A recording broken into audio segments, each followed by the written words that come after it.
What up, y'all? Welcome to episode number 9 of the What's Up Cuzzo podcast with your two favorite cousins. We got Melly in the building. What up, though?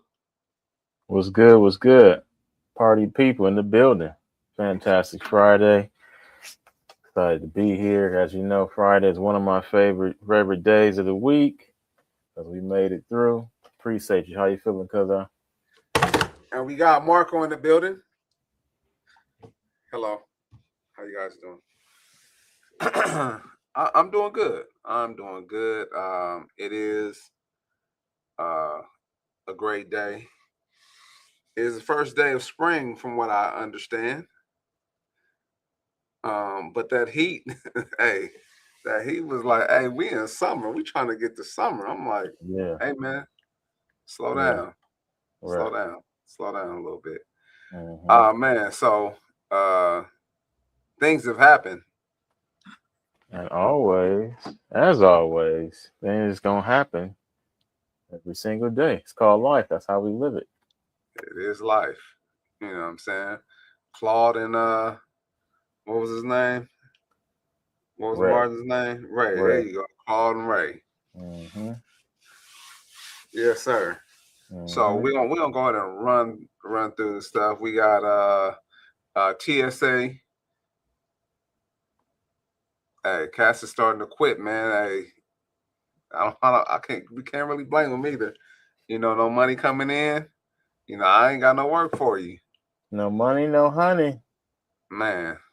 Hey, then we got Houston Rodeo. They said they had enough of y'all, man. Oh we. And the WNBA. Hey, near and dear to our hearts. Favorite topic. Yeah, one of the topics that we enjoy covering. We got a little bit to talk about that, and gas prices in California across the country is crazy. But I can only speak to California because we are probably the highest. Uh, we probably have the highest prices in the country. So anyway, we're gonna go ahead and jump right into it. Let's see here. I think you're gonna see a little change too, because of something that I did. You may not notice it at first, but if you don't, you know, I'll let you know. You know what I'm saying? What it is. Mm-hmm. You know?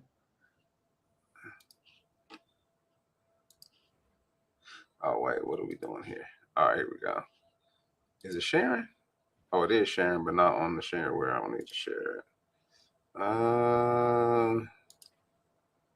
We're gonna lose our only follower. That's all good. All good. We love you. Travel story tonight. The major delays at America's airports as security lines in some cases sneak through concourses, downstairs, even into baggage areas at times. What's gone wrong? What's needed to fix it? Here's senior transportation correspondent Chris Van Cleve. This is not what flyers hope to see arriving at the New Orleans airport Monday morning. Only some TSA lines open due to staffing shortages stemming from soaring sick calls. The line snaking its way through the terminal for a second straight day. Sunday, people were in line for hours, stretching out into the parking garage. I was here 3 weeks ago during Mardi Gras, and it was no problem. This is insane. I had to change my flight, so rather than a 3 p.m. flight, it is now a 8 p.m. flight. At Houston's Hobby Airport, wait times topped 3 hours Sunday, and by Monday, the line was still at least 2 hours long just to get to security. We had missed both our flights. Now we're gonna stop it right there. We're gonna stop it right there. Man, this is insane. Looks like the Hunger Games out there. Bro, hey. Looks like they're waiting for the next Jordan drop. You know what I'm saying? The exclusives. Man. Right. Like you know what's crazy is, speaking of that, I'm kind of gonna derail a little bit, but what day was that? Tuesday. I went to Trader Joe's right before work. And I'm thinking I'm gonna go in there real quick, grab something. Man, I seen the line wrapped around the corner. I'm like, what the hell is it? I said, I know it's not in the Trader Joe's. And I'm trying to look, and I know that's basically the only thing right there. And these people were in line for these new spring edition mini Trader Joe bags. And I'm like, what the hell? So this is like you know what I'm saying, a Jordan exclusive drop, you know what I'm saying, they having, you know, like, this is crazy.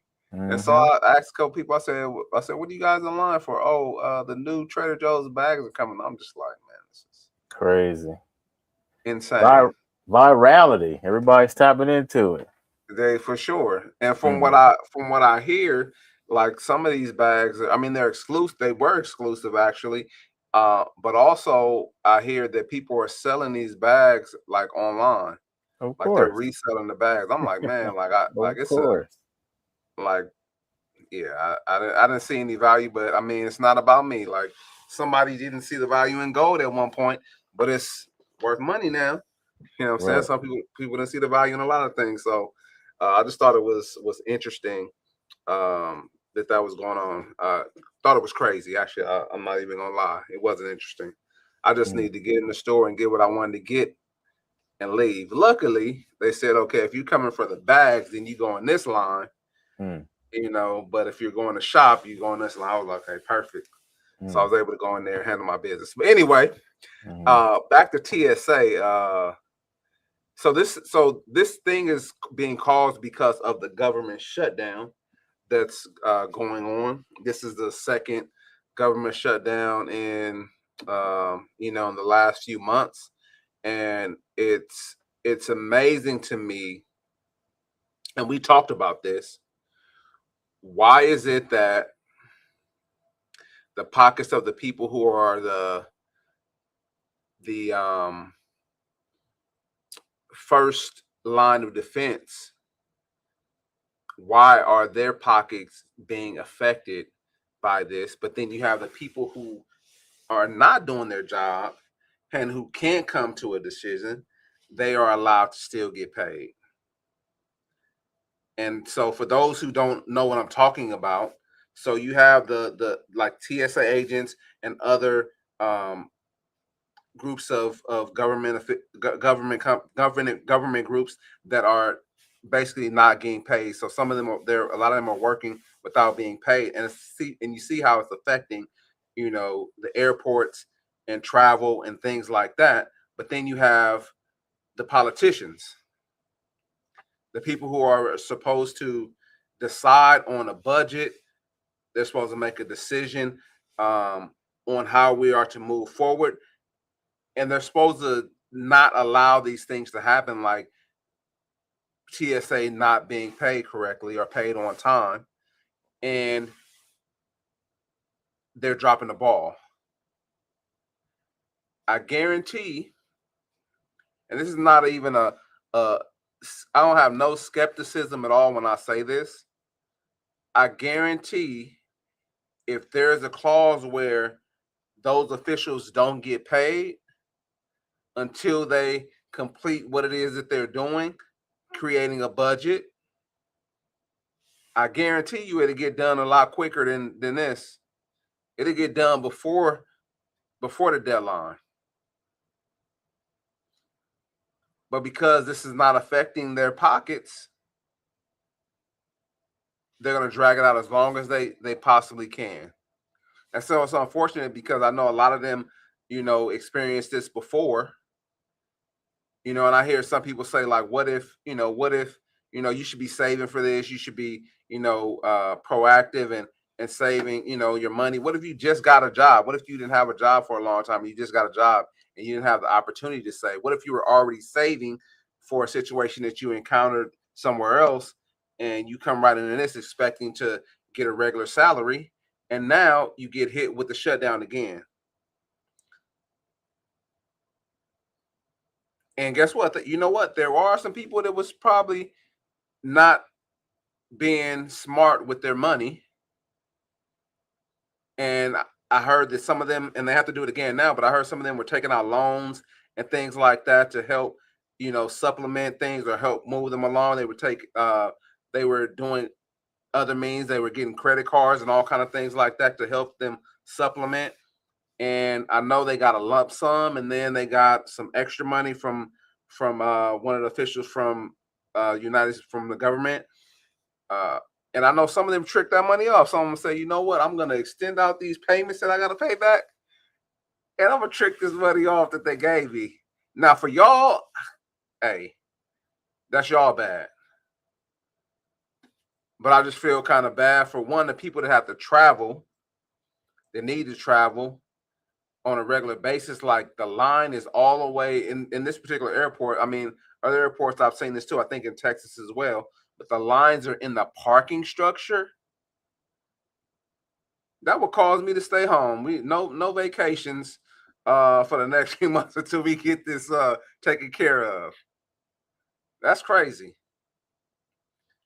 But I'll yield the floor. It's on you, Cuzzo. No doubt, man. Those are all great and powerful points. I'll validate it because we've seen this before, and we probably won't. We'll probably see it again. As you already stated, that the people that are in control are putting, the livelihoods of people that actually help the system run and keep the infrastructure together at a detriment because they are, looking to make a point.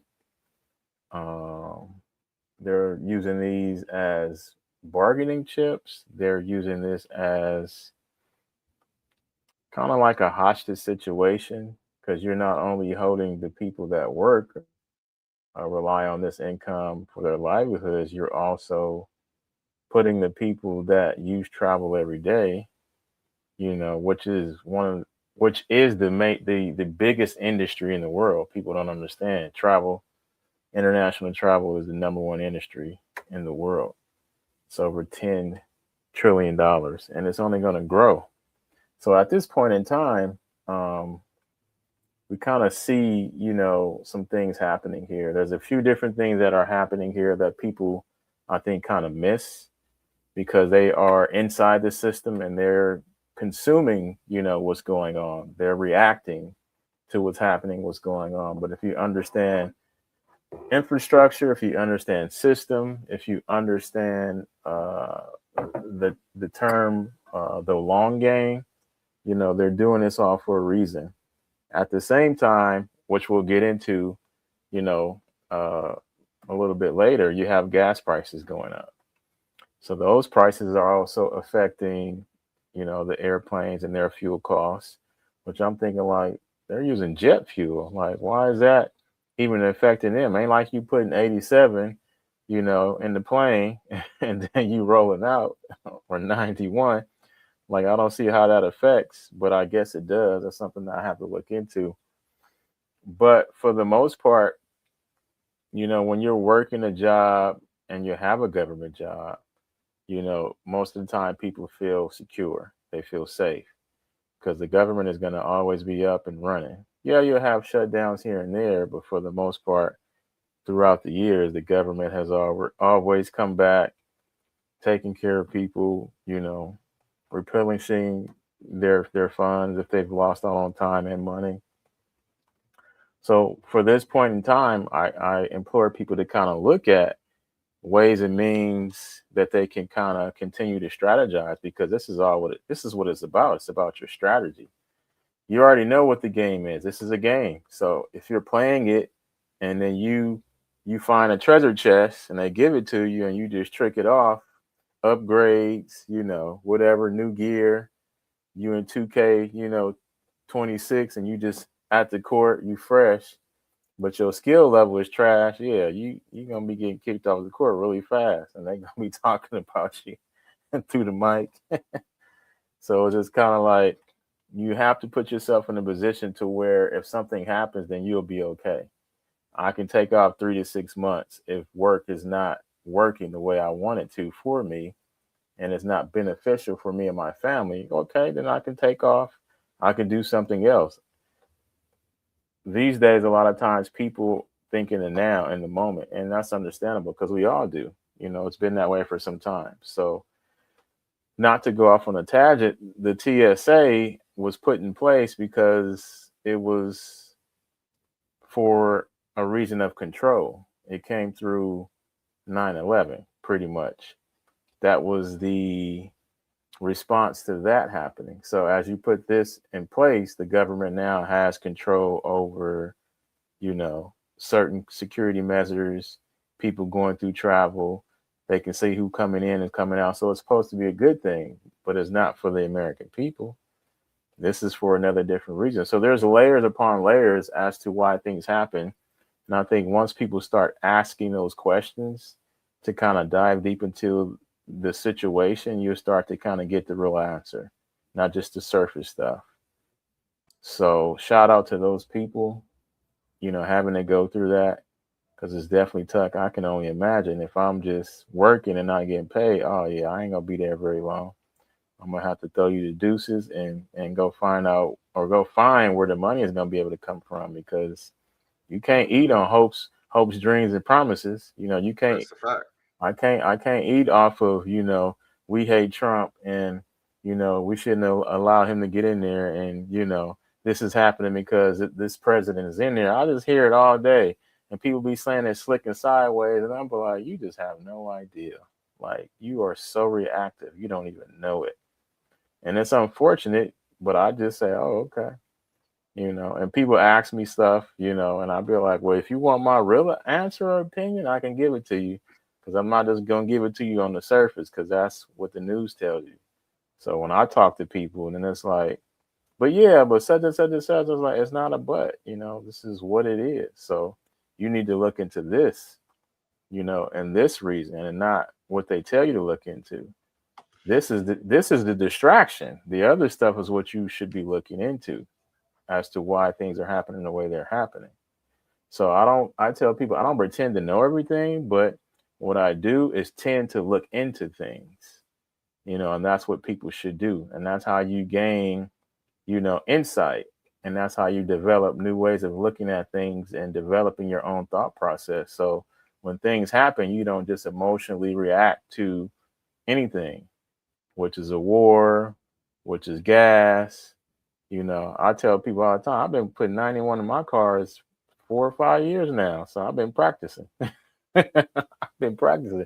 I've been using $5-6 gas for the longest. So yeah, you don't like it, but it's like, okay, all right, next. Like, what's So, new? next, what's Yeah. next? What's the Yeah. next distraction? What's Right. the next? What's the next distraction? What's the next distraction? So yeah, I'm gonna tell you just something I heard this morning. I don't want to go out talking, but just to hear, like, what? Cesar Chavez? Like, seriously? Oh yeah. Yeah, I saw that. I was like, I'm not gonna come. I can't come. that's wild work right there. Are you serious? Oh man. Are you serious right now? This is the one y'all want to react to? Okay. But I Well, digress. I digress. well, the city is dominated, by, you know, certain group, and I mean, honestly, I'll just say I get it, but I don't. no, I do get it. The reason why I say I get it because um the lack of wanting to understand, or the lack of wanting to uh and I'll just go further, understand where you are, what I'm saying, and the way that other countries function when you come to that country, right? Like, it's you're supposed to denounce the country that you came from. Mm. And whether you think it's stolen, or whatever the case is, Mm-hmm. like all this land was inhabited by other people. I guess I'm going off on a tangent. Let me Right. I was like, stop. where you going? Where you Yeah, going? let me veer back this way. Come Anyway, back. Yeah. yeah. Come to the light, Come to the Caroline. light. Yeah. Get All right, away so from the TV. right. Right. So I found this. So it says that jet fuel and automotive fuel are commonly refined at the same factory, specifically conventional petroleum refineries. These facilities use crude oil to produce multiple transportation products simultaneously, including motor gasoline, diesel, kerosene type jet fuel, by extracting different components from the same barrel of crude. So there you go. All right. So yeah, so the oil is being affected, and so which is affecting, like you said, to your point, multiple areas. So yeah, Shout yes, out to sir. you. Good looking. Now we Hey, know. man. Well, knowing is half the battle. That's what they say. That's what GI Joe said, man. Right. Yeah. All right. We're gonna hop to the next subject. So as we were talking about, uh, gas price. Actually, I'm gonna have to change that. Where's that one that I like with it at the bottom?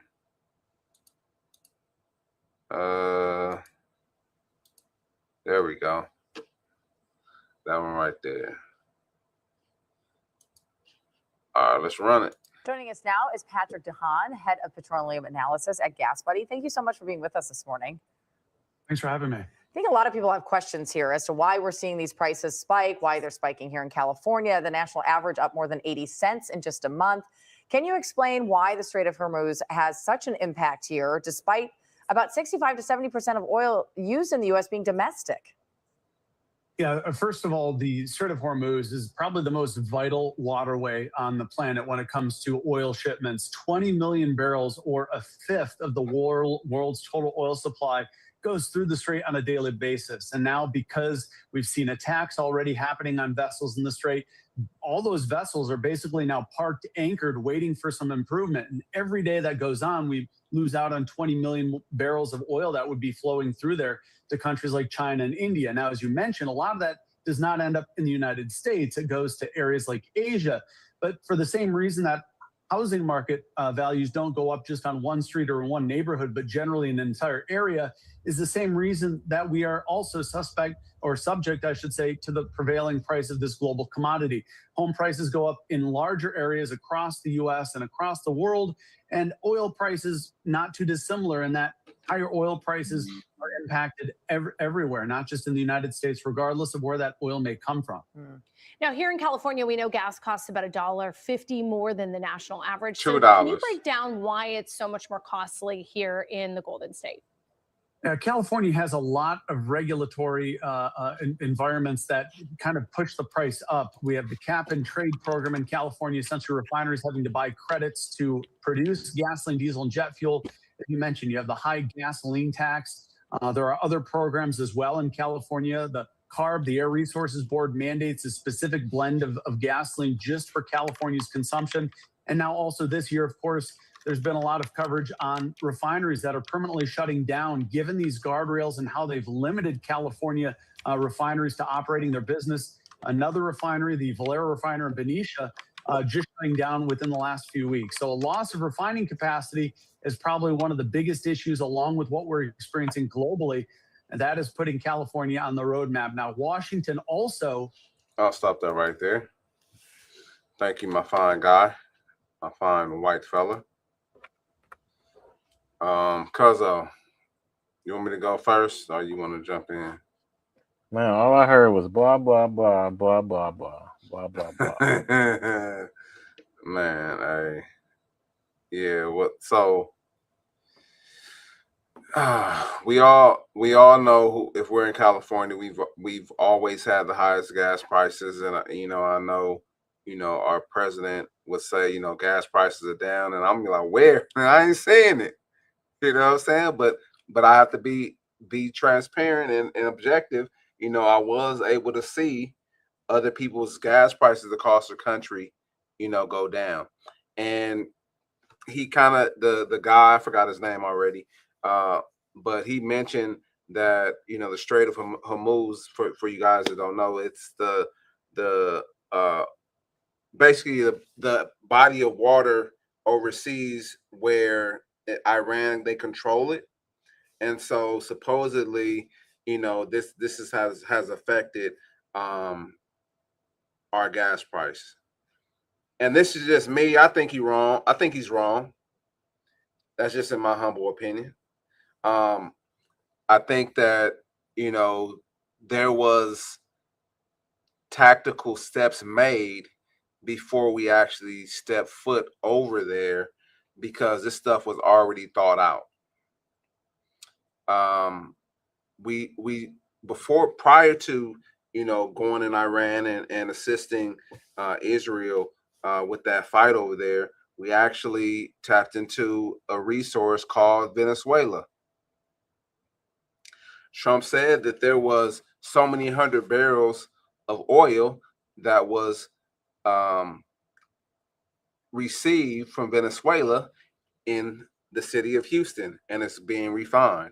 He said there's another 100 or so barrels of oil that will be received again from Venezuela, and those will be refined. Also, if you look at, he made an executive order to have them start pumping oil in California again, which I don't know really much about the history, so I'm not going to go deep into it because, I did, from my understanding, there was an oil spill or something in the past, and so that's why they stopped pumping. But I don't know about you, Cuzzo, but I drive in LA and I see oil pumps that used to go. I don't see them moving no more. You know what I'm saying? In the city. You know what I'm saying? And I'm like what's going on? But I think the real problem that needs to be addressed, or one of the real problems that needs to be addressed, is why we have so much, why our taxes, why our the processes are so strict and so taxed in California, because that's really what's causing the issue of us to have she said $1.50. No, it's like $2. That's it, and that's like in like the LA, like the LA area. But if you start to go like, West LA, like near Beverly Hills and all that stuff is like $8, bro. $7, $8, if not more. And actually, it was like that before this stuff started going up. You know what I'm saying? I'd be like, yeah, I'm not getting no gas over there. I need to make sure I'm good before I go over there because I'm not stopping. And so it's crazy. So I was just looking this up. Let me see if I could pull it up really quick. Because I want to give you guys receipts. I don't want to just talk, and shoot from the hip.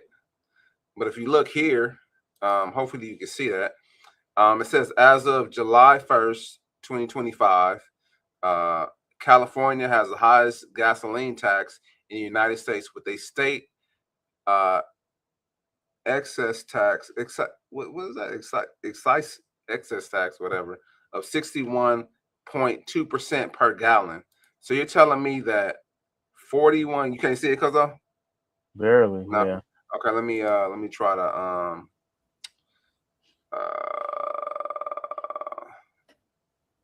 every time I try to make it larger, it always gets too large for the screen. All right, well, see, there we go. As long as you can read it, yeah. Well, I want people to see it. Let me see. Let me see if I could.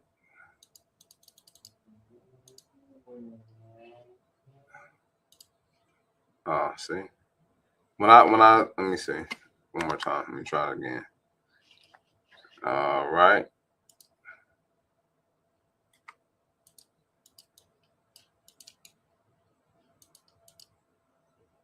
All right, can you read that now, or are they too large? Still can barely see it on the screen, but it's all good. Go ahead. Or maybe it's not. Let me see. Close that.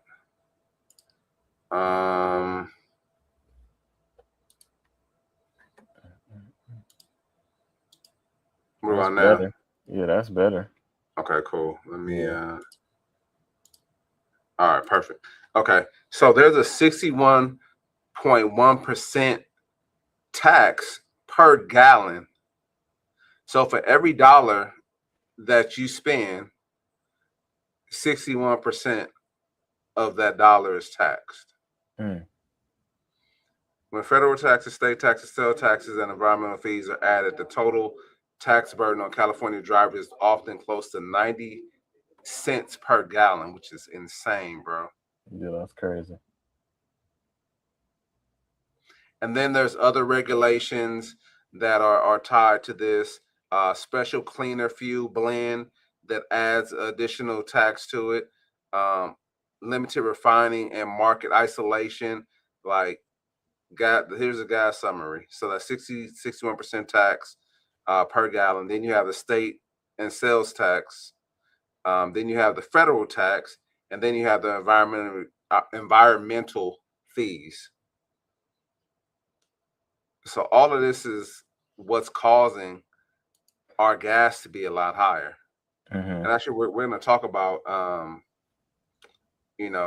some of a gentleman who says he's going to resolve this, but we don't know. We'll see. We'll see what happens. I'm wondering Anyway, where these taxes go. Like, okay, they're taken out. So where do they go? Who's using these taxes? Where do they go? That'll be another good one too.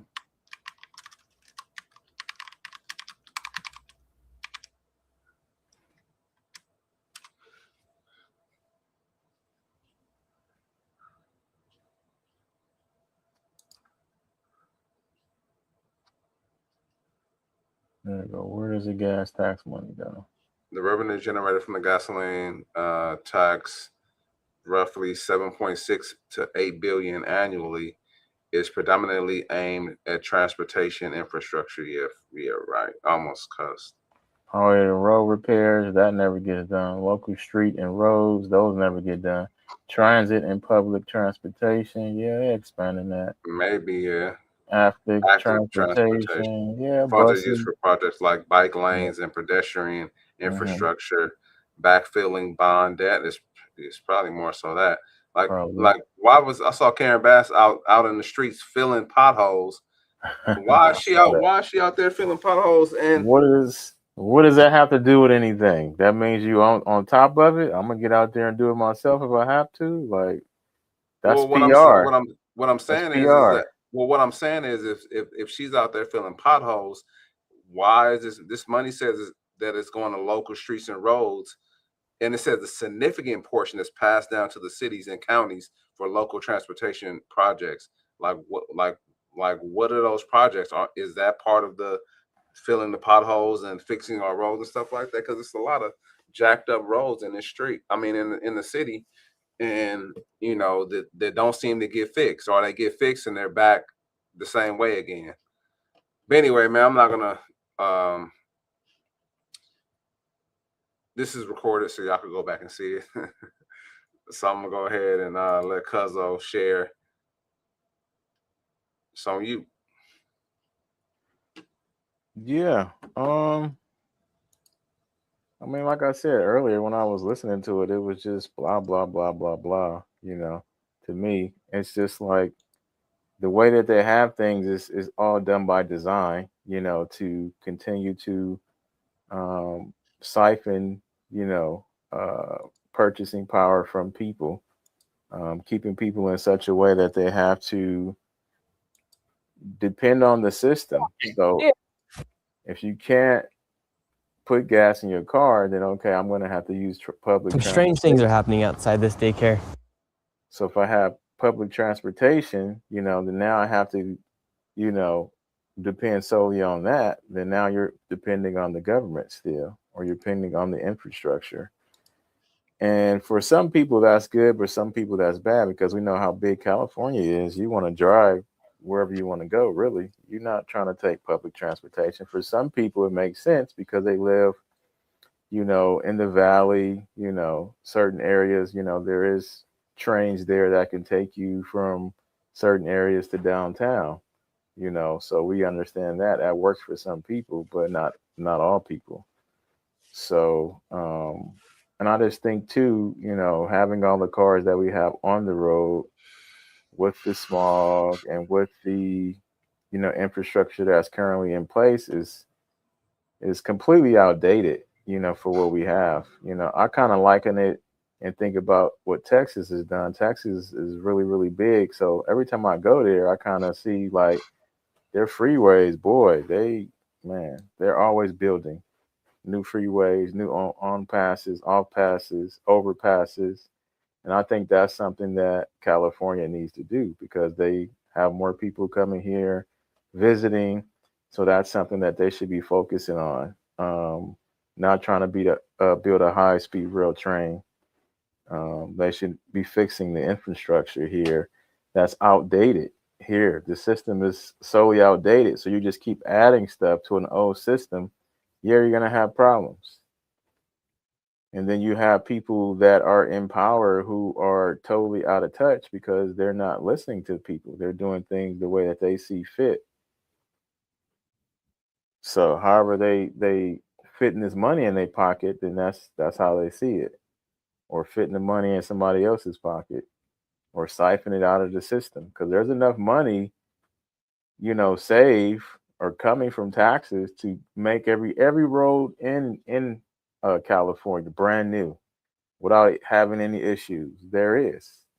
That's just not something that they want to focus on because that's not what they want to happen. There's a reason why roads are the way that they are. There's a reason why you have homeless in the street, because those things make money. Potholes, you got broken rim, broken tire, busted tire, busted shaft. Same reason why you have fire departments in business. You gotta have fires, or else they just gonna be sitting up doing nothing. And that's why a lot of times they need money because their budgets are probably not as big as police officers because they only work a certain amount of times in the day.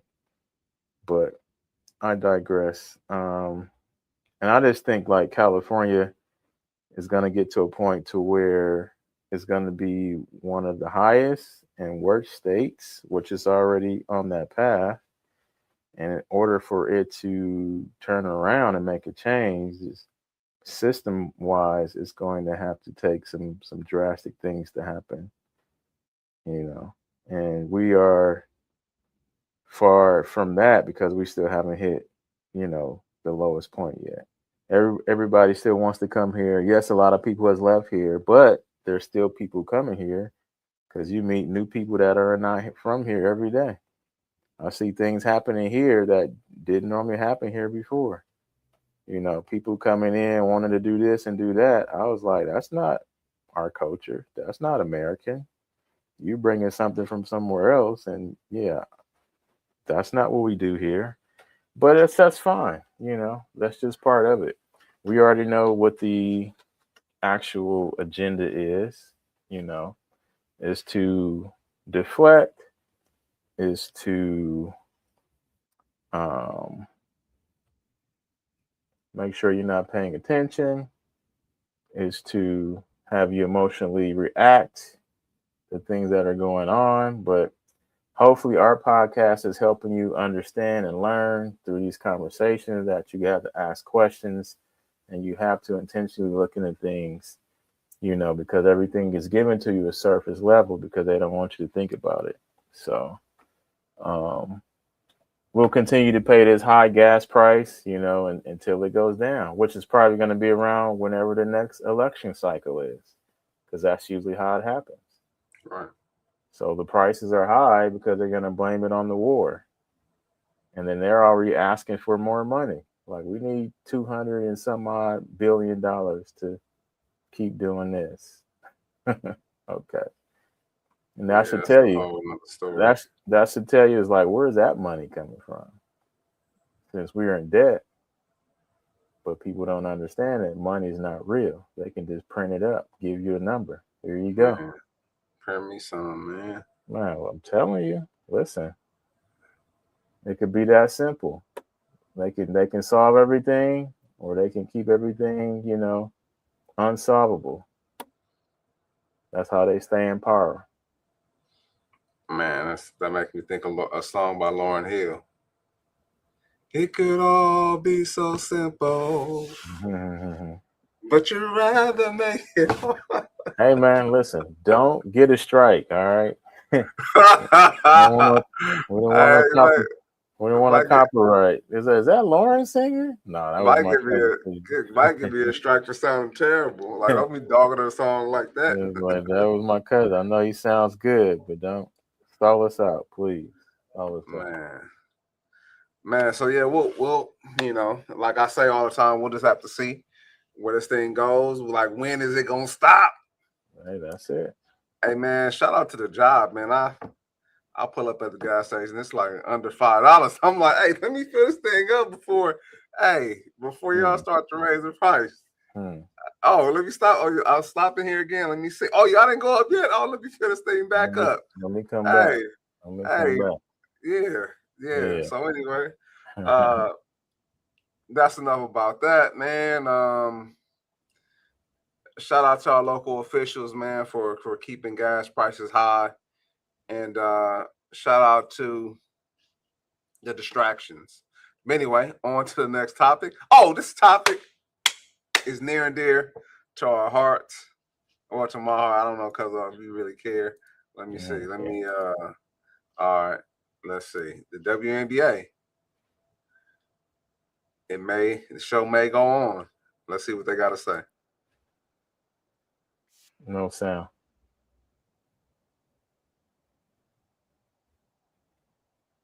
$1 million for the first time in league history. Joining us now with the latest on the groundbreaking verbal agreement between the WNBA and the Players Association, with star players reportedly set to earn more than $1 million for the first time in league history. And joining us live for her first interview since striking the monumental new deal is WNBPA president and 10-time All-Star, Nneka Ogwumike.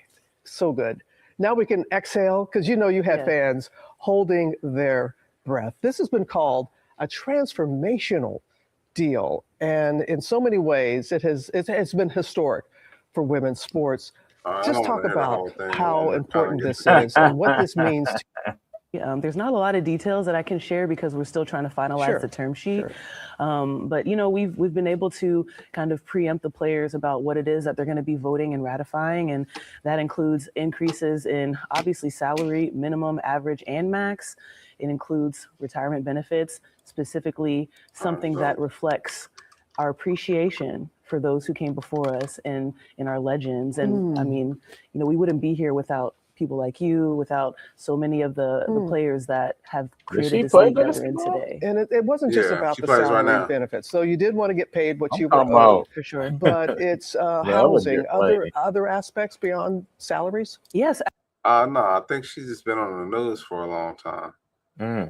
So why was she talking about her? She ain't lace him up and get out there. But I get what you're saying. Hold on, I don't know. I could be wrong, no. I don't know. I don't think so. Yes, absolutely. Housing, as we so passionately voiced, was something that was very important to us. We're in this transitional state. We are declaring our value. We're fighting for what we deserve and what we're owed. But that also still requires certain benefits that provides the support for us to be able to perform at a high level. And we're thinking a lot about the players that exist today, and also the amount of money that they can save to build for the future that they really desire for themselves, but then also the players that are coming in who are themselves their own businesses, but still navigating that very tight transition from being in was key. I feel like we can't necessarily see them as like roadblocks or obstacles. So I'm gonna stop it right there, because it's a whole lot of talking going on, and I wanted to kind of her to get to the point of what was happening. And so basically, and I'll just kind of give it to you in a nutshell.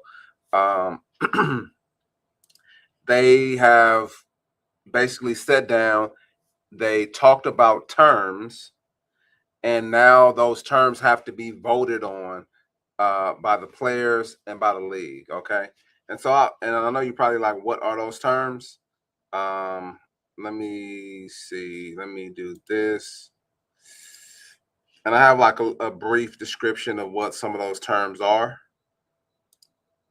All right, so I made it larger so you guys can see it. So the 2026 WNBA Collective Bargaining Agreement, or CBA, is a historic 7-year deal featuring a massive salary cap jump to approximately $7 million per team, nearly quadrupling the 2025 cap. Its mandate average salaries over $585,000 The Supermax would be 1.4 million, and a 20% revenue share for players alongside guaranteed charter flights, improved housing, and increased maternity benefits. So basically, Supermax is like the high level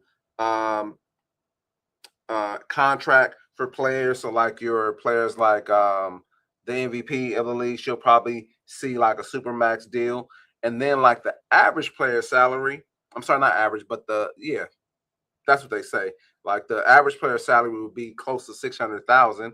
And then there was a minimum salary that I also heard, but I can't recall quite what that is. I think it was somewhere around $200,000 to $300,000, like the lower level contract. But they'll get travel and housing as well. And this is the important part. This is something that we talked about again quite a bit. It says players will receive roughly 20% of gross league and team revenue, a significant increase from the previous lower percentages. I mean, to me, I think that makes sense.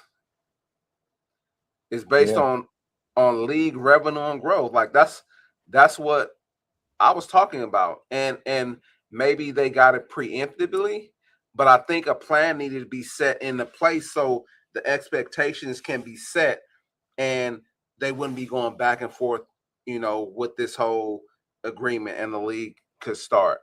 I will say this, and this may be a hot take, so maybe I should say clip it. I don't think the person that caused this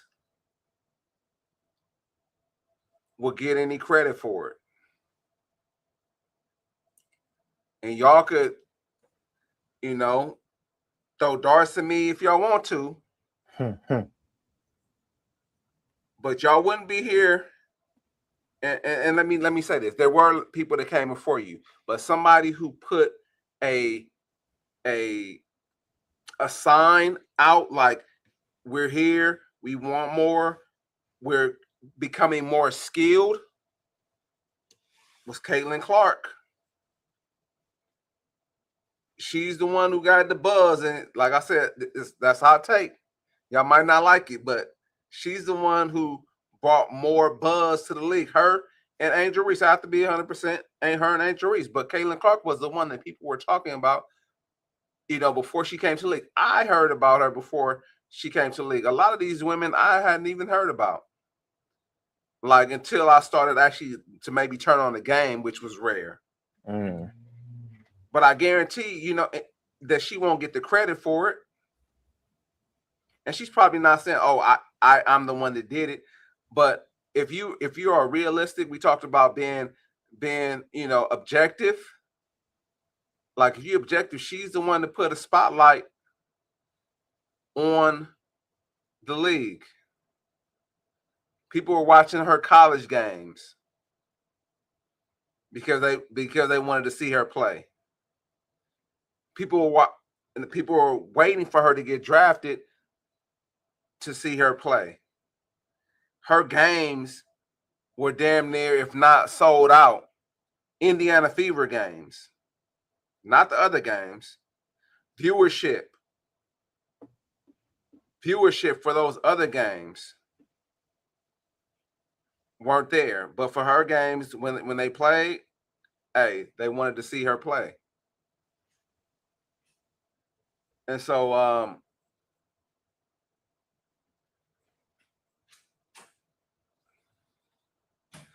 don't know why you came here anyway. But anyway, I'm happy for him. It hasn't been finalized yet. Again, the league has to vote on it and the players have to vote on it. I think it's a win for the players. Like, I would sign this right away. Like, hey, I'm signing, and then we have to wait on the league to sign or the owners to sign. So I think it's a dub for them. And then people like, we got Juju Watkins coming, she's up next to take it to the next level. Like, there was no buzz. be honest, y'all. There was no buzz like this with this league prior to Kaylin. Maybe I was just out of touch, and that could be the case. And the difference is like showing appreciation, for those who came before you, but also showing appreciation for her for putting a spotlight on the league. Y'all don't have to, I'm not saying kiss her feet or nothing like that, like she Jesus, but it is what it is. And I'm done, man. I'm not gonna go too hard on them, man. Gonna pull it back a little bit, huh? All right. Yeah. Yeah, I mean, all in a nutshell, I'm happy that they were able to get the deal done. I do understand what people are saying in terms of talent and buzz being created. I do, understand what you're saying in terms of players coming along and allowing for that next level up to happen. But in order for that to happen, the infrastructure and the people that came before, that laid that groundwork, had to be done. So each person, provides, a level or step to move forward or move up, in a direction that, people can, be paid what they believe and feel like they should be paid, for their level of contribution per se. So understanding that, how it's set up and what it's producing, are two different things. They're not congruent, or co-spirit with each other because, we can kind of see the lopsidedness to that. But just to speak in terms of, the sure tenacity and talent level that are starting to come into the league, these may be based on projections.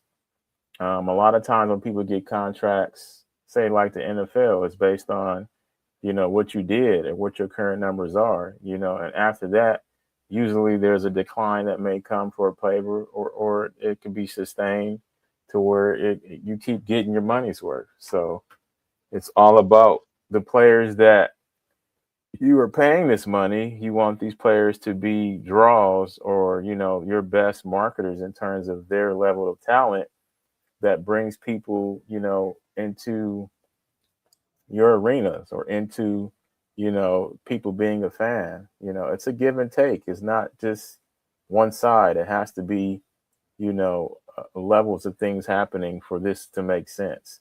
It can't just be feel good. It can't just be, oh, well, these ladies did it or these ladies came before them. So, we got to do it this way. It doesn't really work that way. In a nutshell, it feels good to say it.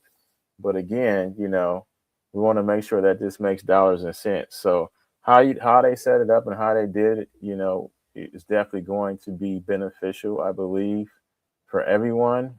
And continuing forward, there can be some things that people may say about it, but I'm pretty sure as you look back, this would be something that would allow people in the future to kind of see, why it was done the way it was done. And I'm sure, they'll start to be profitable real soon.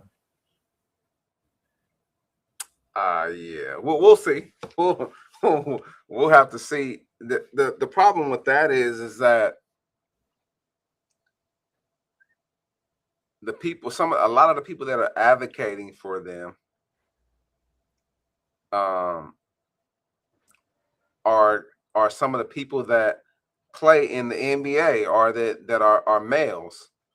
I know a lot of males. I know a lot of NBA players that talk, great about the WNBA. But then you have the other group of people like the women, that don't care. They barely know who's playing on the men's side, on the NBA side.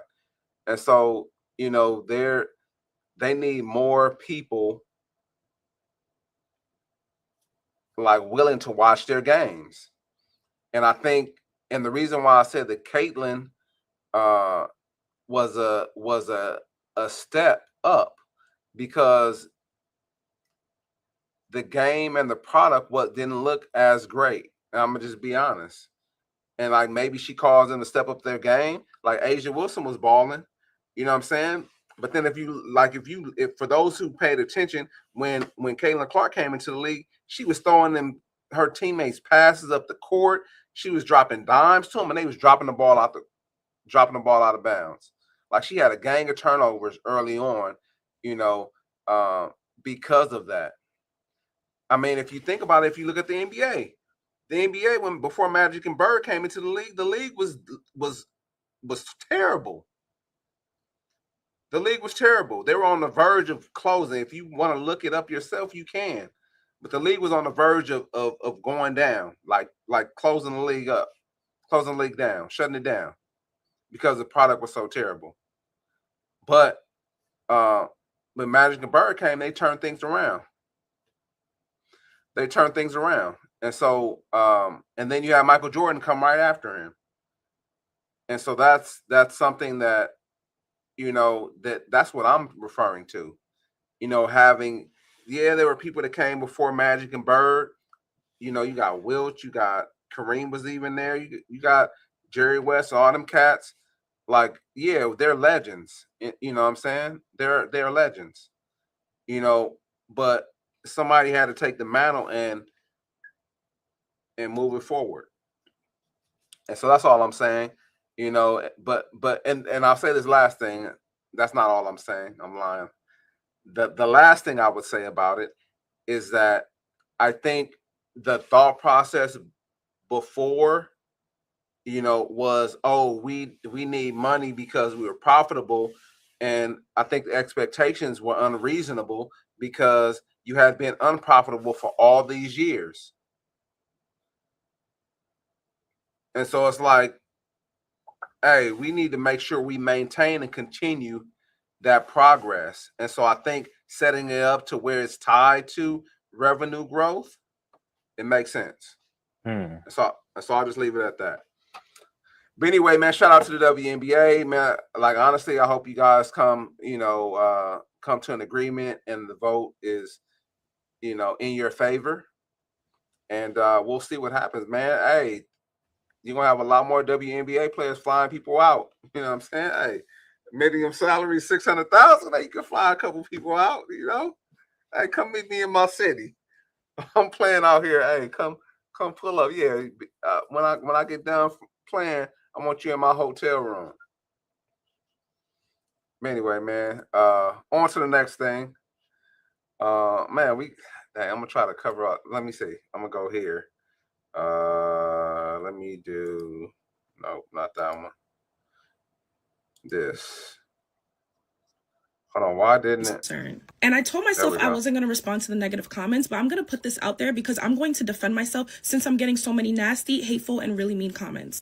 So this was the outfit I wore, and I posted a walking video, and for some reason it ended on the wrong side of TikTok, and now I'm being personally attacked for it. Number one, I was wearing American Eagle shorts to the rodeo. I did not search up butt cheek shorts. I did not get any shorts from a boutique. I got them from American Eagle, and I know a lot of people shop there. Number two, my behind was not out. When you're walking, obviously things are going to rise up, which happens to me because I am not slim. I am not skinny in the back. Naturally, when I walk, things rise up. I did not buy those shorts so that they could rise up on the back of me.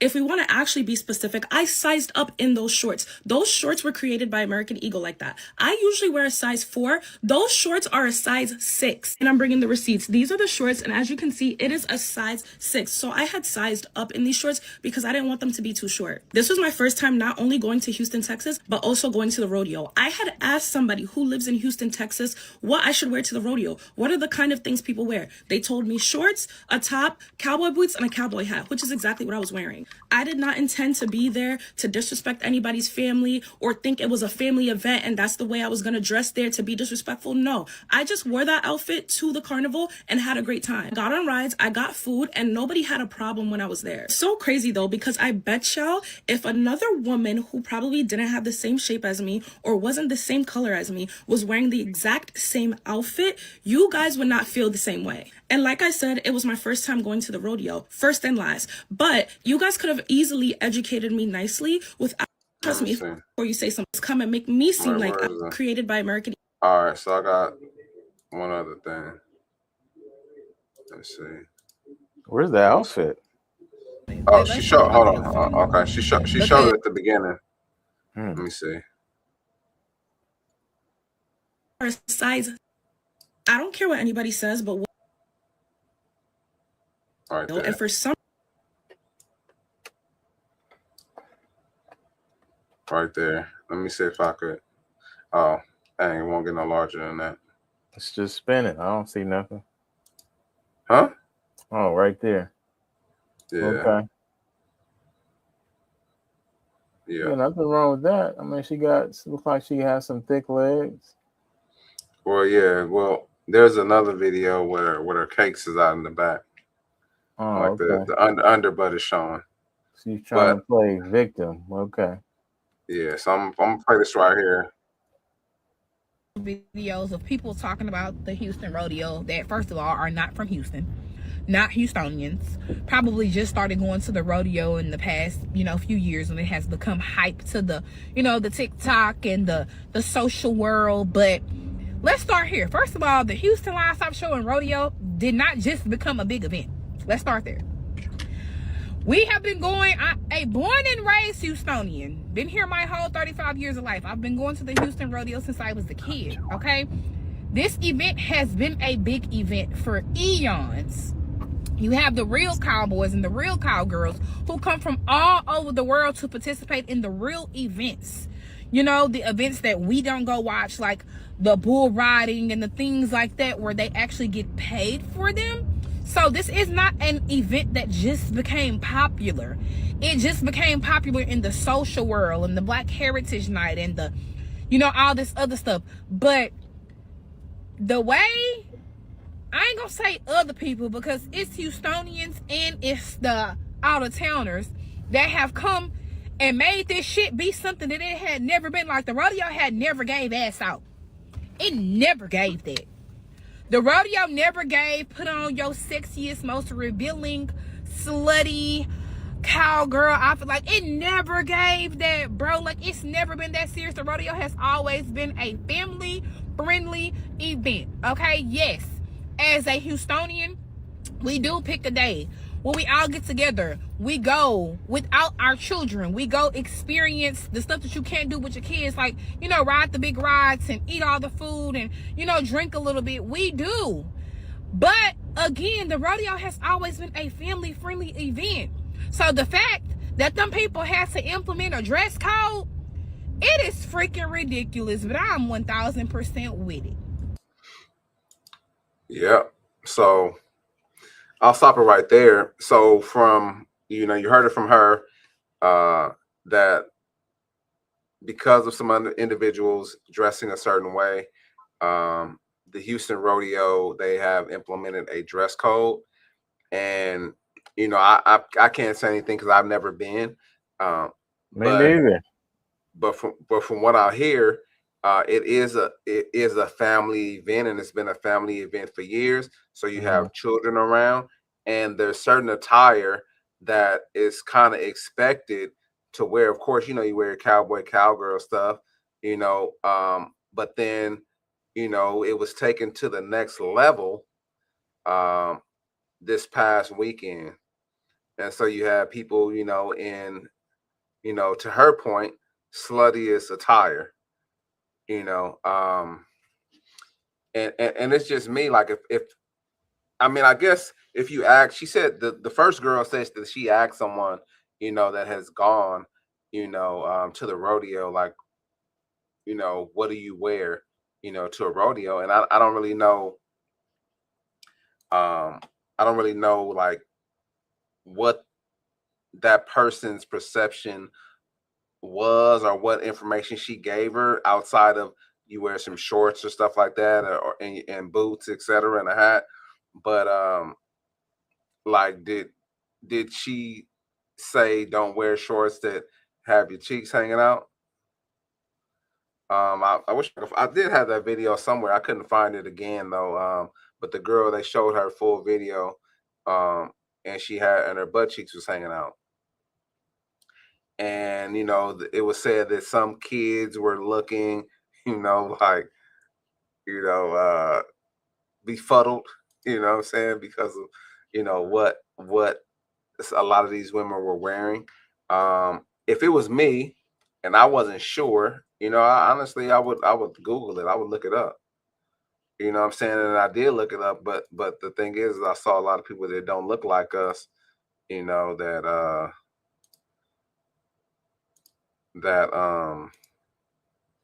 let me see, that they showed, with a tire on. But I see this is from this weekend. So this is the difference. So these women, this is from this weekend, but then they have kind of like a little short outfit on, but no cakes hanging out. They may not have enough cakes to hang out. You got basic stuff, you got a little dress on, you got jeans, etc.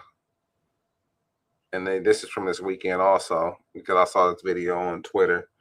I mean, I don't even think this is bad, because no butt is hanging out, but I know sometimes women wear these shirts and they don't have no bra on. And yeah, a lot of people were really upset, man, like with how this happened, because what happened because they had kids, around. And Okay. I hear you. Yeah, I hear you. But I think there's that. I mean, if there's a certain expectation, like now you have to put what the expectation is, because you'll have people that don't know how to dress, and they'll show up how they want to show up. I think that if this is a family event, then you have to let people know. You have to be clear, because like you kind of stated earlier about different people coming into California. You got different people traveling to all kind of different cities and states, and like I said, I never been, so I wouldn't know what to expect. So if I had seen butt cheeks hanging out, then I would have been like, oh, okay, this is what it is. You know what I'm saying? This is what it look like, But I would have looked it up though, like what should I wear? And I guess I would have had an idea, because I wouldn't have had my cheeks hanging out. Nobody would have had to worry about that. You know what I'm saying? They wouldn't have to worry about none of that. So the first young lady, I kind of looked at her comments, the comments in there, and kind of like her rebuttal for what people were saying. People were just saying this is expected to be a family event, and I could understand both sides. You never been, you want to look cute apparently, but then also, like, this is a family event, like, make sure you cover up. And I'm not saying this is the same as church, but if you go into a church, or if you go into if you go into a business meeting, you know what I'm saying, or if you go into a place where, I'm trying to think of a place, like if you go into a place where you're supposed to have fun and you have your cheeks hanging out, then guess what? You gotta go. That's what they saying now. You gotta go. You got your butt hanging out. You gotta go now. Don't show up like that. This is stupid. Let me just say that. Yeah. I said it. This is stupid. Hey man, they don't want to see all them cakes hanging out. They don't but why does that bother? But why does that bother you? That has nothing to do with you. If you're there to have a friendly family event, then have a friendly family event with your family. Everybody doesn't have a family. So I get and understand what people are saying. Oh, the kids. Y'all ain't worried about them damn kids. You worrying about you and what you doing. You the one judging. You got a problem with it because you don't like to see it, because you there dressed as you are. So you're envious. You think that's what it is? Oh, of course it is. You're not worried about no damn kids. Knock it off. It's a family-friendly event. Okay, so let it be a family event. From my understanding, the rodeo is like a whole week or something like that, or 3 or 4 days. It's not just one day. Right. So there is adult stuff to do. There is rodeos and all that stuff. So, you know, it's just like going to spring break. It's just like going to a football game. You're going to go and wear what you want to wear. And based on your personality, you might spice it up a little bit. From what I know, when we walk around the football game, we be seeing cheeks hang out all the time. It's like the fair. Yeah. It's 21 days. Mm-hmm. Yeah, I think it's a little different though than a football game. I think it's a little different. What's the difference? You come and there's an event, you walk around, you drink, there's tailgating, there's things for you to do. You have drinking going on. That's friendly family. If it's gonna be friendly family, don't have any alcohol. No drinking. Yeah, no that's drinking. valid. That's valid. Yeah. That's valid. That's valid. That's valid. That's Don't valid. have anything that kids can get hurt or they can get influenced by. Take your ass to Disneyland. This is what it should be. Let's just have Disneyland here. I'm like, come on now. Like, what are people upset about? People just like to have an opinion and be upset about anything in life that they don't have control over. But I get it. Now you implemented a dress code. So you wanted to control that and make people do what you wanted them to do. And I get it. Sometimes people don't feel comfortable around people that dress like that or have their ass out like that. But the human body is beautiful, you know. So if you got a problem with seeing a little bit of bottom cheek, then you might want to check yourself. You know what I'm saying? You might want to. Ain't nothing wrong with the underbutt, huh? Ain't nothing wrong with a little bit of underbutt. Come on now. Yeah, I feel you. Ain't like you see walking out there with a jean thong on. I have seen that before. A whole jean thong, you know. Right. So it's just kind of like, or you got the booty shorts and they all cut up, so now it looks like, you know, streamers. You walking around with streamers. Well, we don't know, man, because I didn't see. I wasn't there. You know. Yeah, I mean, I got a few buddies that go every year, and I got, you know, my boy that lives down there. He goes every year, so I'm definitely, he can tell us some stories, you know, as to what it's like. I'm pretty sure they got some pictures, you know, personally that we could see right. on how wild and crazy it gets. And it's just like going to Mardi Gras. Is that not family friendly? No. Or is that just no? Nah, that's different. How's it different? That's for sure different because hey, the expectation is, hey, I'll show you this lay. Hey, I give you this lay, you know what I'm saying? But what if I'm walking by with my kid and you? Hey man, your kids better be at home, man. Right. Well, you might see some tatas, you know what I'm saying? But I thought Mardi Gras was family friendly. Nah, man. Look it up. Is Mardi Gras family friendly? Google it. It's Mardi Gras. Let's see.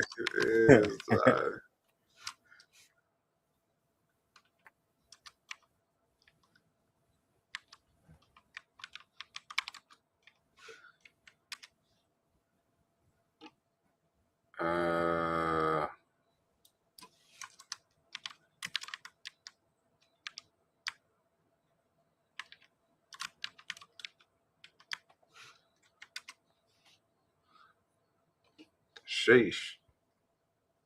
What? It says yes.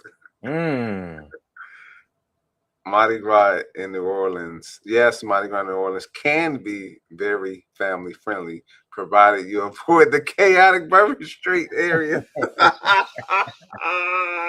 There you go. It's a caveat. Houston Rodeo can be family friendly as long as you avoid the underbutt. Oh man, how do you avoid the underbutts, man? Don't look. Don't look. That's how you avoid the underbutts. Keep your eyes up here. Here, I'm talking to you up here. Why are your eyes down here? Up here. Hey man. I mean, I know your kids are shorts, but tell them keep their head up. Tupac said keep your head up. Hey man, you can't tell no kid that, man. Kid, I mean you can, but you know how kids are, man. Hey. Right, mama. What's wrong with her? Why is she dressing like that? And then you got some ladies who don't understand that certain clothes don't fit them. You know what I'm saying? They probably was out there too, like, oh man. Yeah. You talking about the bodacious, the pulling tackles, the pulling guards, the bodacious pulling? Yeah, definitely. Leonard Williams' family. Oh man, the Magic Johnson sons. That's crazy. Oh no. Oh man, hey. Hey, but anyway, man, hey, so Houston, man, rodeo. Hey, Cuzzo said, "Don't look, mind your business." Mind your business. If you want to be family friendly, then look the other way. There you go. It's not like they over there on the jungle gym twerking. Yeah. Or maybe they are. I don't know. You never know. It might be. Just don't look. That's what he said. Just don't look that way. Don't look. Man. Mama. Mama. What is she doing? Why is her butt moving like that? The underbutt is looking at me. Man, that's crazy. Her underbutt is looking at me. Damn, let me see. I'm trying to finish up. Let's see. We're gonna go to the next topic. I guess we won't be able to do that today. Let me see. Expose. Damn, we got too many. Yeah, we're gonna have to push them to the next one. Let me see. I want to address this right here. So really quick, California is in the process of getting a new governor. As we get closer to the election cycle, there are some people who are like leaders on both sides. I know we talked about Katie Porter and we showed how crazy she is. But here is one of the Republican candidates who is on the Republican candidates. His name is Steve Hilton. Yes, right, Steve Hilton. And he pulled up to Fox to have a conversation about fraud and what he would do to help fix some of California's issues. So let's see what they have to say real quick. Let's run. Let me see. Did it share? Start sharing? Yeah, it did. All right, cool. I'll tell you what, when I see how Governor Newsom responded to Nick Shirley's video, what it tells me is that Shirley might have Newsom on the run. What do you think? Exactly. And I'm going to be the exact opposite. We already are. I set up 2 months ago Cal Doge to investigate fraud, and the director of Cal Doge, a volunteer in my campaign, she's working with Nick Shirley. We are all determined to find the fraud and to stop the fraud because it's stealing taxpayer money. And you've now got Nick Shirley doing it. We're doing it. You've got J.D. Vance and the feds doing it. The Manhattan Institute is coming to California to do it because we know that California is the capital of fraud in America. There's more fraud in California than the rest of the country put together. Our estimate in our campaign is that in the last 5 years, it's over $430 billion total in California. And it starts to explain what's going on here because people are asking the question, how is it that we have the highest taxes in the country and the worst results? They have doubled the budget nearly in the last 5 years, and yet everything is worse. It is a total disaster, and the fraud and corruption is at the heart of it, and they don't want to get to the bottom of it because a huge part of the fraud is corruption. It's money that's going to cronies and donors of Gavin Newsom, and in exchange, they turn a blind eye to the theft of taxpayer money. That's why when I'm governor, all this is going to stop. Yeah, they don't like the fraud being exposed, Steve, because... All right, we'll stop it right there. So we all know, if you don't know, I'm telling you, that fraud is, a problem in this country as a whole. But if you look at over at California and you look at the the economy of California, the fourth largest economy in the world. In the world, Craig. the fourth largest economy in the world. And yet, things are getting worse and worse and worse. And they're taxing us more and more and more. And guess what? Guess who the problem is? It's Donald Trump. And that's who is blamed for these type of these shortfalls, Donald Trump. But this pre-exists Donald Trump.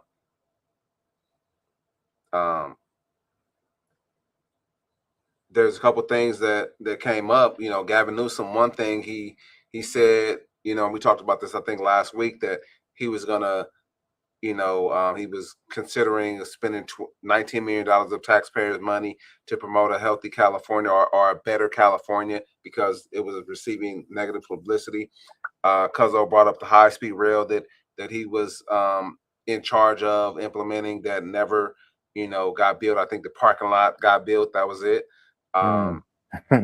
There's countless things that are being shown that the money has been mismanagement. The homelessness hasn't gotten better. It's gotten 10 times worse, 100 times worse. And the reason why I bring that up is because I tell you is that a lot of these politicians, Gavin Newsom being one of the major ones, because we're affected here in California, they don't care about you. They don't care about your money. He doesn't care because guess what? He's right. He has a blank check. He has our checkbook with a blank check, and he can write however much he wants on it. And he doesn't care because it's not coming out of his pocket. It's coming out of our pocket.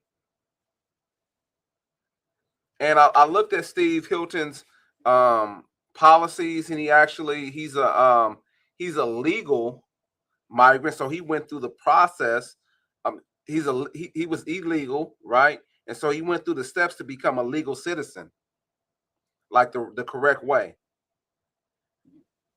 And so now he's seen this wonderful state of California on a downtrend and being mismanaged, and he wants to make a difference. And we'll talk more about him and more about his policies, but he has some pretty decent policies from what I looked at first glance. But if you try to say, you know, that you want Gavin Newsom to be the president of the United States after he has dogged this state, like I say, he drove it like a rented car, dogged it out. Blank check. Guess what? I'm going to do whatever. I'm going to travel on a taxpayer's dime around the country and promote myself as being a great person. As I leave this seat, I'm going to spend your money. That's what he's doing. Cuzzo, I'll let you jump in and share if you want to.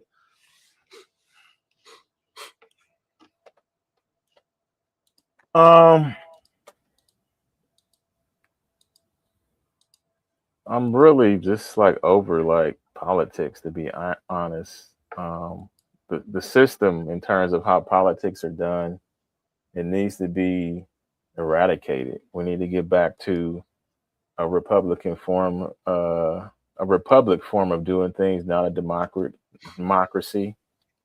A constitution, you know, talks about republic and not a democracy. So once we get back to that, I think things can start to change. Until you have that language, until you start addressing that head on, it's going to continue to be the same cycle over and over and over. There's a reason why these states are the worst. It's because this has been planned. This has been the plan. We just didn't know about it until it happens. You know, just like those shoe drops, just like all those things that happen. They already know they're dropping. You just don't know it's dropping until it drops. You know, so we need to start focusing on those things. What's your civic duty to wherever that you're at, your location, your state, your providence? You need to start looking into your local constitutions as to what the rules are. That's where you start fixing it. It's the local places and spaces that people live that are just sick and tired of being sick and tired. Those are the people that are going to start to change things, not politicians that come here and do things the right way, which is good. But that doesn't move me because they didn't grow up here. They haven't been, here. Like, he might have been here for a while, but I didn't know the people that have been here for at least 2-3 generations. Those are the ones that can really affect change the way that it needs to be affected. And that's by getting back to the Constitution and stop trying to do things, a democratic way, a Republican way, and do things, done by the people for the people. Not just have that be a T-shirt or a hashtag. It has to be at the local level. It has to be people helping people, not people, owning people, not people, taking advantage of people. It's people helping people. It's not about nonprofit organizations. All those things are all nice, but we always find out that those things, are containers for money, and it really doesn't help people the way that they need to be helped for the long term. It's a small window of opportunity that they show you and talk about. And yes, it feels good. It feels great. But the long-term advantages, we need to start focusing on that if you want to make things better and develop things. So that's my spiel on that. I'm pretty sure we'll dive more into that, soon as we move forward. And I'll just kind of touch on this, man. But these states like the Californias, the New Yorks, they're losing a lot of people, a lot of tax revenue because people are leaving the state because of the policies of the officials. And so, just alone, studies show, or they showed a statistic rather, that California has lost $27 billion in tax revenue just in the last few months. Kathy Hochul, governor of New York, she's saying, "Hey, billionaires, please come back. We need you." I was gonna play that video, but I guess we'll play it at some point. Maybe we'll play it during Tuesday or something like that if you got time. But she's begging the billionaires to come back. And you guys are so stuck on following behind these politicians. But like Cuzzo said, it's about learning how things are supposed to go and adopting that process. If that person doesn't follow that process, that process that it talks about in the Constitution, they're supposed to be fighting on the behalf of us. They're supposed to be the figurehead for us. They're supposed to be the voice for us. If they're not doing that, then they're not walking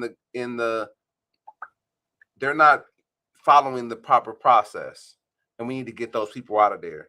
Because if I tell you, oh, we want this, and if all of us say we want this and you do the total opposite, you're not for us, you're for yourself. And that's what's happening with Gavin Newsom. But I'm gonna play this last thing and then we'll call it a day. On a lighter note, man uses ChatGPT to sell his home. In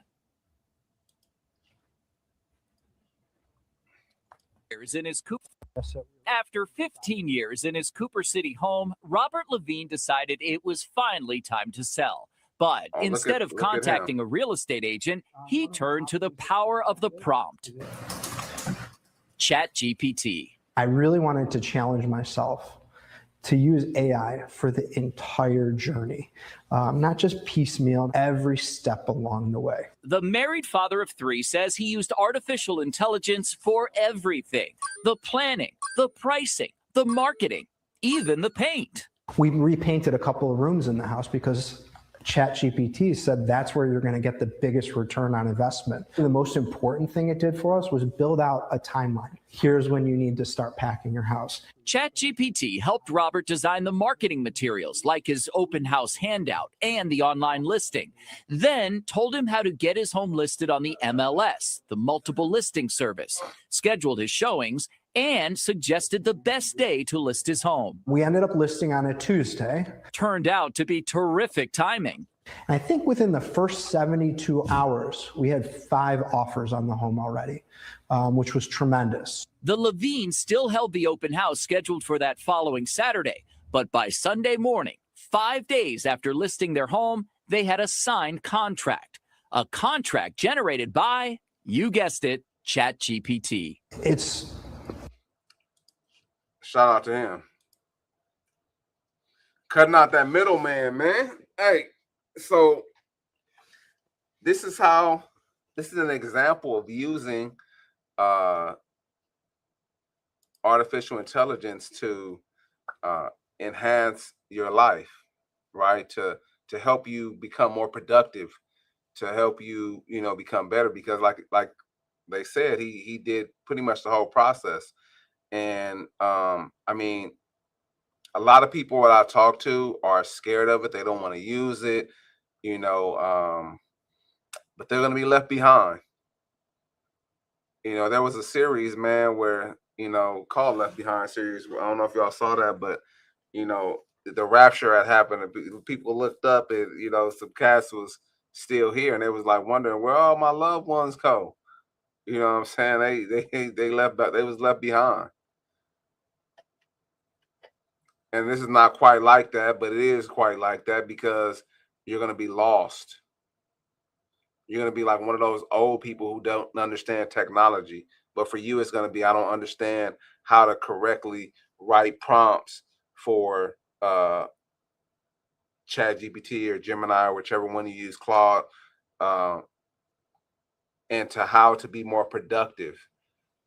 This is another topic that we brought up. We talked about, the process of elimination as it refers to those who do programming. Like, hey, you could do, have it write a program for you. To his point, you could have it write. You could have it tell you what is the best day to list my house.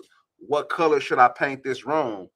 There's a lot of things like that you can do inside your home that you could do in a lot of different places. Oh, how can I want to make my room look better. What should I do? What recommendations do you have? And it'll give you that.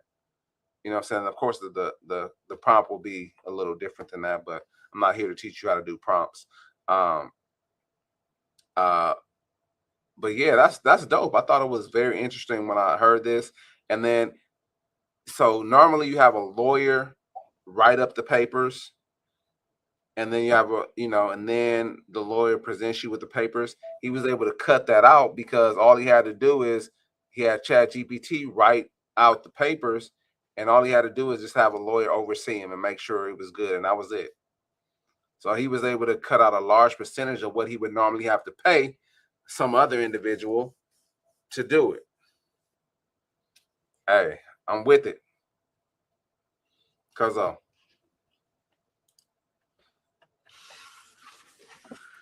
I'm one of those individuals that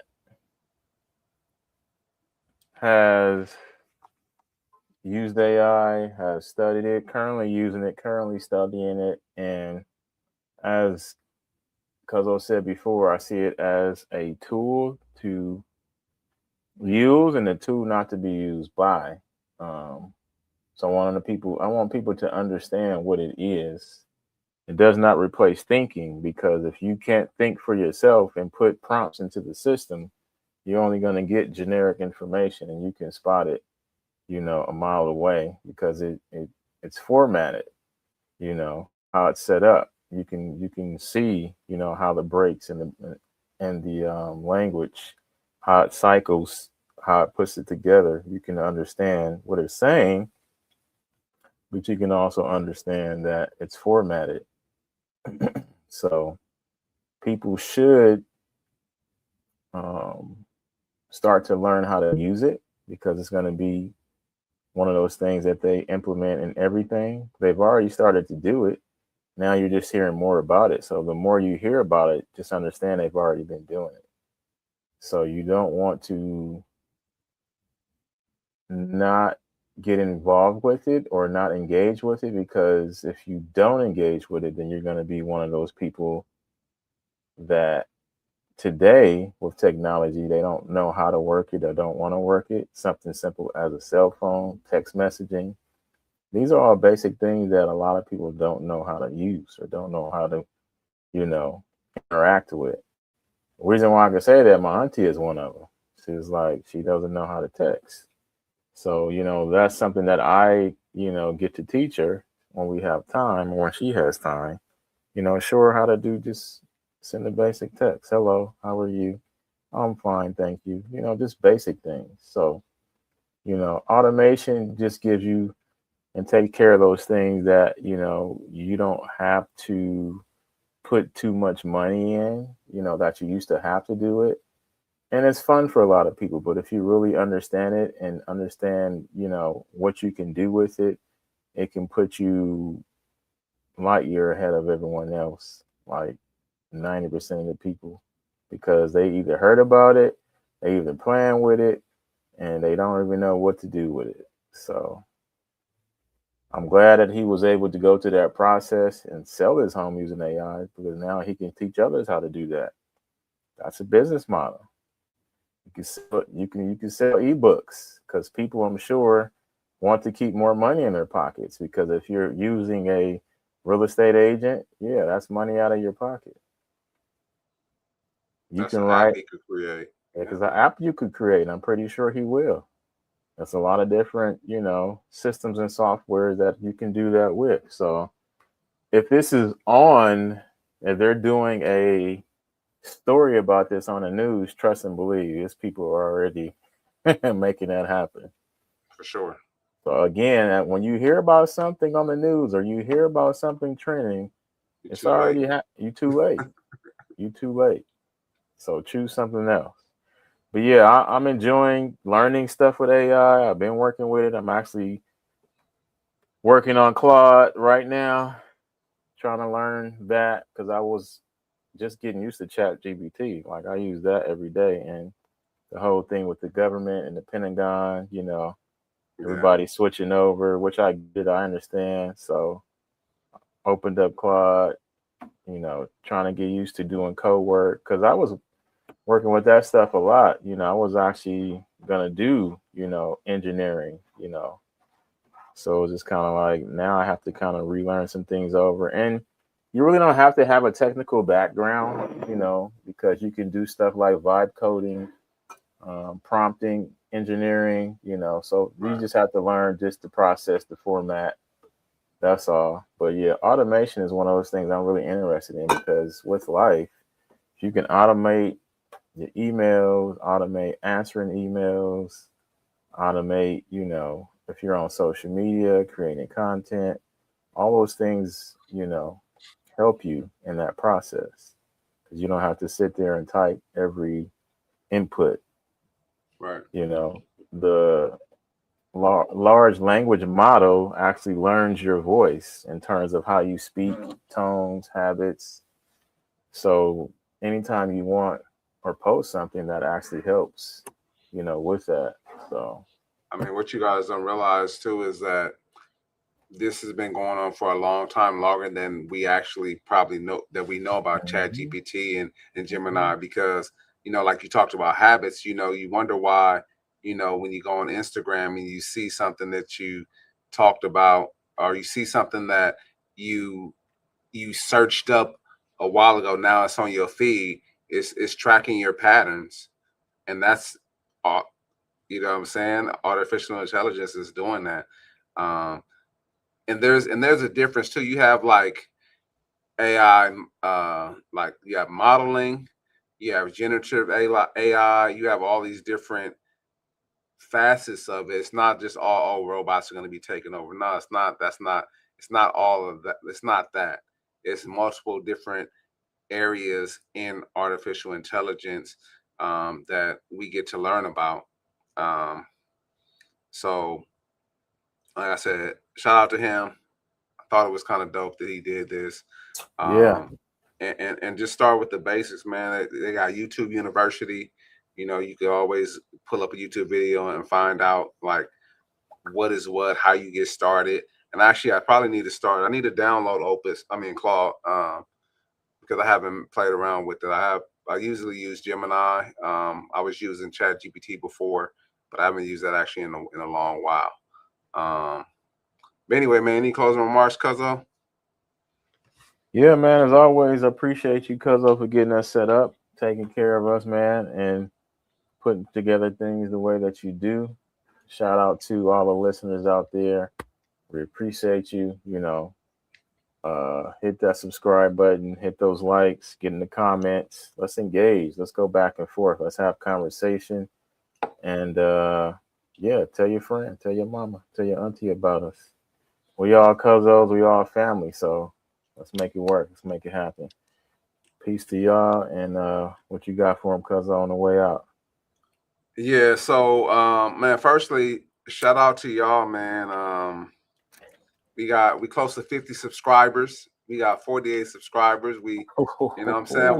We moving along, you know, slowly but surely. Actually, it picked up a little bit because we was, you know, in the 20s for a long time. But it's all good though. You know, I love it. I heard somebody say that the big things start off small, and that's what she said. It's all good. Yeah, that too. But yeah. But yeah, we appreciate each and every one of you for tapping in. Man, but like, comment, and subscribe. Don't keep this to yourself. Share this with somebody. And shout out to you, Cuzzo. I appreciate you for bringing your perspective to the show. I like the fact that we didn't necessarily agree on one thing. You know, I like that. You know, the back and forth. I mean, it wasn't too bad back and forth, but you know, like we all have a different perspective, and that's what I think we liked. I want to portray. Not portray, that's the wrong word. That I want to put out there is that we all don't have to have the same perspective, you know, but get an understanding of what the other person is talking about, and you know, we could determine, okay, maybe they have some valid things to say, or maybe they don't. Maybe, you know, I just listen to it. I you know, chew up the, you know, meat and spit out the bone type, you know. So y'all enjoy your weekend. That's enough. Anything else, Cuzzo? That's it, man. Just go out there, man. Shout out to everybody. Next year, man, I'm coming with the under bottom jeans, man. So y'all get ready. Oh hell no, we shutting it down. we have them in the dress code tomorrow. Coming with the under bottom jeans. Hell no. I'm coming out there and see if y'all gonna shut the guys down. Like we shutting it down. No, I'm shutting it down. Hey man, dress codes. Hoochie Daddy shorts or whatever they call them. Oh man, we come with some Hoochie Daddy shorts and the boots. We shut it down, man. Hey, that's down. Hey, where's the manager? Like my boy be saying online, he be killing me with that. We need somebody now. Yeah. But anyway, y'all have a phenomenal weekend on purpose. We'll holler at y'all. Your two favorite cousins. We out. Peace. Oh, I almost hit the wrong button.